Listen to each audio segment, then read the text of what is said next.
नमस्कार दोस्तों, आप लोग कैसे हैं? आज मैं स्वामी विवेकानंद का जीवन परिचय लाया हूँ, तो आप लोग ध्यान से सुने। स्वामी विवेकानंद का जन्म 12 जनवरी सन 1863 को हुआ। उनका घर का नाम नरेंद्र दत्त था।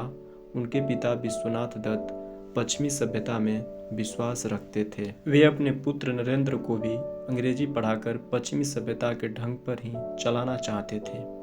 नरेंद्र की बुद्धि बचपन से ही बड़ी तीव्र थी और परमात्मा को पाने की लालसा भी प्रबल थी। सन 1884 में विश्वनाथ दत्त की मृत्यु हो गई।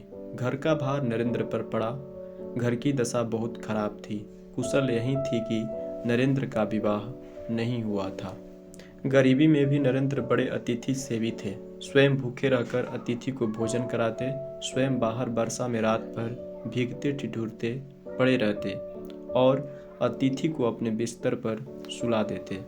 रामकृष्ण परमहंस की प्रशंसा सुनकर नरेंद्र उनके पास पहले तो तर्क करने के विचार से ही गए थे, किंतु परमहंस जी ने देखते ही पहचान लिया कि ये तो वही शिष्य है जिसका उन्हें कई दिनों से इंतजार है।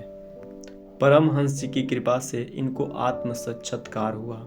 फलस्वरूप नरेंद्र परमहंस जी के शिष्यों में प्रमुख हो गए। संन्यास लेने के बाद इनका नाम विवेकानंद हुआ। स्वामी विवेकानंद अपना जीवन अपने गुरुदेव स्वामी रामकृष्ण परमहंस को समर्पित कर चुके थे। गुरुदेव के शरीर त्याग के दिनों में अपने घर और कुटुंब की नाजुक हालत की परवाह किए बिना, स्वयं के भोजन की परवाह किए बिना गुरु सेवा में सतत हाजिर रहे। गुरुदेव का शरीर अत्यंत रुग्ण हो गया था। कैंसर के कारण गले में थूक, रक्त, कफ आदि निकलता था। इन सब की सफाई वे खूब ध्यान से करते थे। एक बार किसी ने गुरुदेव की सेवा में घृणा और लापरवाही दिखाई तथा घृणा से नाक भौहें सिकोड़ी। यह देखकर विवेकानंद को गुस्सा आ गया। उस गुरु भाई को पाठ पढ़ाते हुए और गुरुदेव की प्रत्येक वस्तु के प्रति प्रेम दर्शाते हुए उनके बिस्तर के पास रक्त, कफ आदि से भरी थूकदानी उठाकर पी गए। 25 बरस की अवस्था में नरेंद्र दत्त ने गेरुआ वस्त्र पहन लिए। तत्पश्चात उन्होंने पैदल ही पूरे भारतवर्ष की यात्रा की। सन 1893 में शिकागो में विश्व धर्म परिषद हो रही थी। स्वामी विवेकानंद जी उसमें भारत के प्रतिनिधि के रूप में पहुंचे। यूरोप, अमेरिका के लोग उस समय पराधीन भारतवासियों को बहुत हीन दृष्टि से देखते थे। वहां लोगों ने बहुत प्रयत्न किया कि स्वामी विवेकानंद को सर्वधर्म परिषद में बोलने का समय ही न मिले।